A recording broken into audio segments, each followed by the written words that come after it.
Subscribe कीजिए city channel को और बेल आइकन को दबाइए लेटेस्ट न्यूज वीडियो सबसे पहले देखने के लिए। मार्क्सवादी कम्युनिस्ट पार्टी के राज्य सचिव अवधेश कुमार ने कहा है कि जन समस्याओं को लेकर माकपा आंदोलन करेगी। केंद्र व राज्य सरकार लोगों की समस्या दूर करने में विफल है, जिससे लोगों की परेशानी दिनों दिन बढ़ती जा रही है।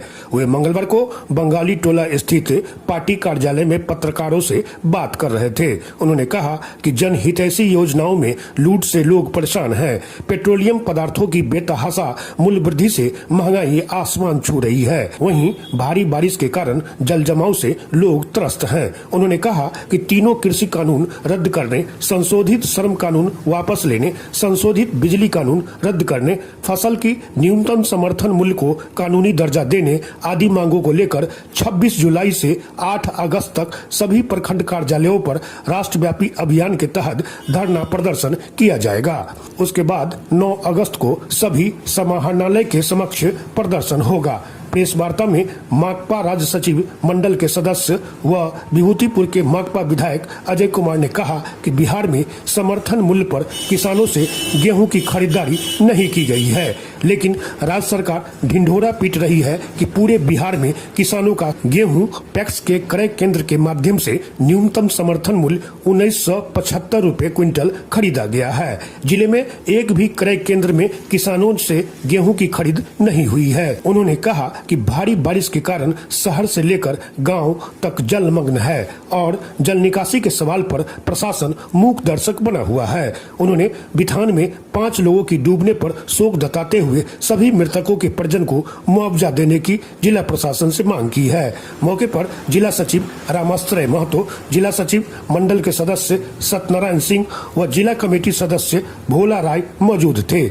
जल जमाव का समस्या समस्तीपुर में शहर से लेकर समस्तीपुर शहर से लेकर के गांव तक बहुत फैला हुआ है और उसमें आम लोग परेशान हो रहे हैं। और विभूतिपुर में कई जगहों से ये रिपोर्ट आई कि कई वार्ड हैं जो डूबे हुए हैं, घरों में पानी है, लेकिन एडमिनिस्ट्रेशन यहाँ की कैसी है निकम्मी।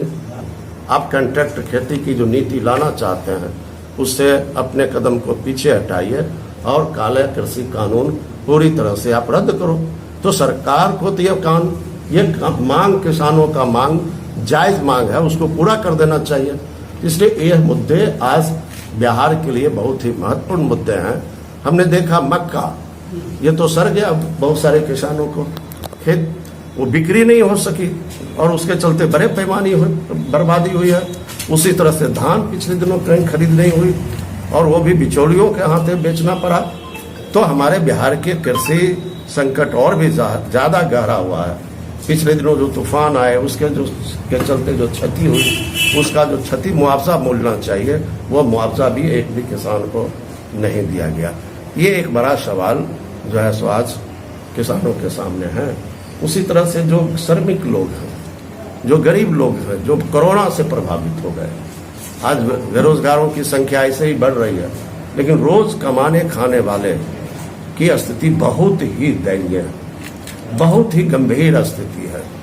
कोई दया नाम तो छोड़िए, ये कल्याणकारी सरकार है ना, कल्याणकारी सरकार होने के ऊपर उनको दायित्व होती है कि आप 5 किलो अनाज दे रहे हो, उसमें भी जो चावल मिल रहा है वो चावल खाने लायक नहीं है। जो खाद्यान्न 5 किलो देने की बात हो रही है और उससे क्या होगा।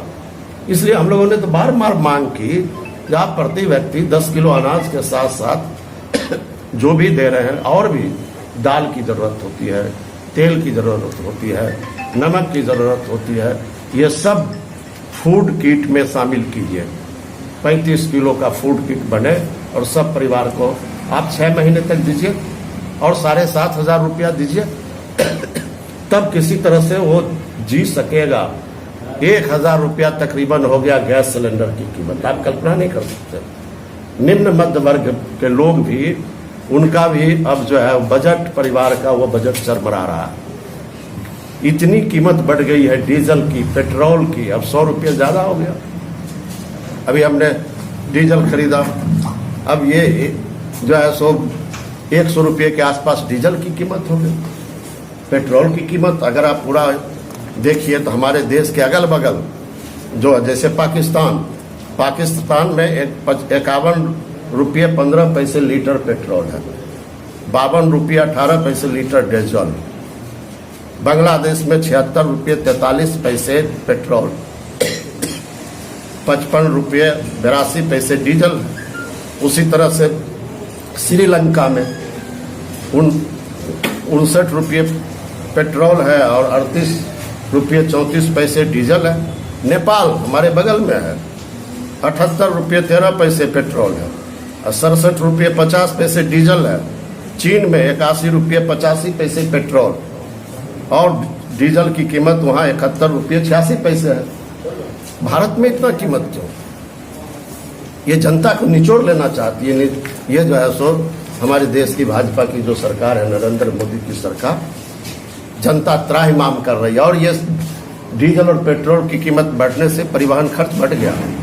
ट्रेन की कीमतें जो बढ़ी पिछले बार कोरोना काल में जो बढ़ी है टिकट दर, अभी तक उसमें कोई रियायत नहीं दिया गया। अभी आप बस से कहीं जाइए, दुगुना तिगुना यात्री को पैसा व्यय करना पड़ता है। और जो माल ढुलाई होता है स्वाभाविक है उसके खर्चे बढ़ गए।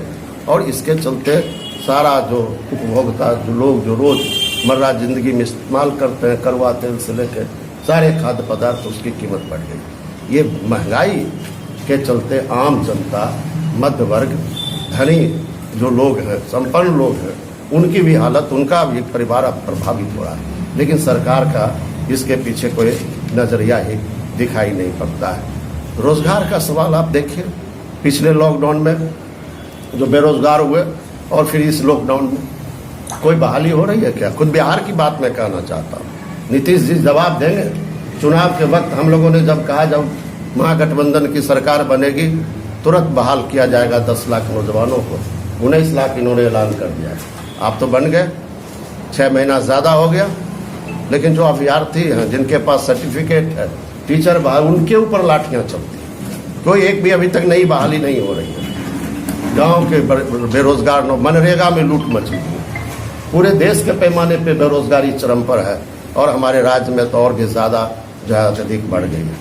शिक्षा का हालत है बहुत दर्दनाक स्थिति। आप जाके पता कर लीजिए, ये गरीबों के बच्चे 2 साल से बैठे हुए हैं स्कूल कॉलेज, कोई वैकल्पिक इंतजाम नहीं हो रहा है। ऑनलाइन पढ़ाई कोई उसका विकल्प नहीं हो सकता।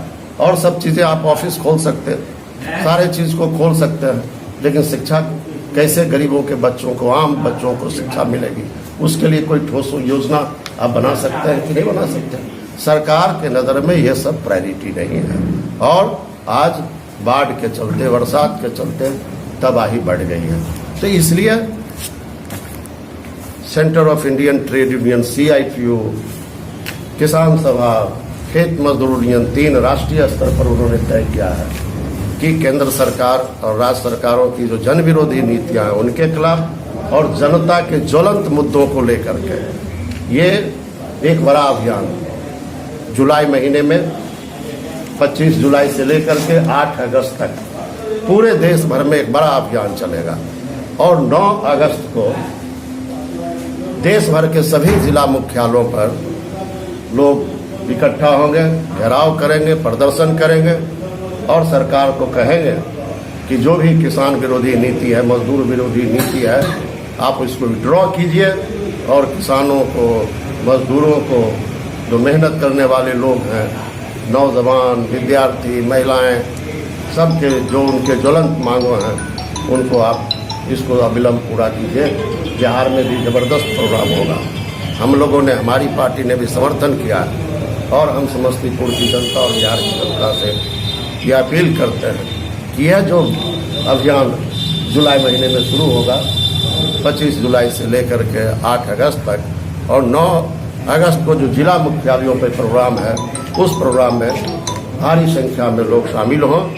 क्योंकि ये जो मोदी और शाह और इसके साथ साथ जो अडानी अंबानी की सरकार, ये मोदी, शाह और आज अडानी अंबानी, 4 आदमी की सरकार चल रही है, केंद्र की सरकार। नरेंद्र मोदी, अमित शाह, अडानी और अंबानी, इसके खिलाफ जबरदस्त जनता का आंदोलन, ये अभी जो अलग अलग आंदोलन हो रहे थे एक साथ मिल करके ये एक बड़ा जन आंदोलन, देशव्यापी जन आंदोलन, और उस देशव्यापी जन आंदोलन में बिहार की जनता की बड़ी भूमिका है। इस आंदोलन में समस्तीपुर के अंदर भी भारी तैयारी हो रही है और पूरे बिहार भर में इसकी तैयारी हो रही है। और हमको लगता है कि आंदोलन इतना जबरदस्त होगा, जाने वाले समय में ये जो सरकार है, या तो सरकार जनता के सामने घुटना टेकने के लिए मजबूर होगी, या आने वाले दिनों में जन आंदोलन की बदौलत सरकार को उखाड़ फेंका जाएगा।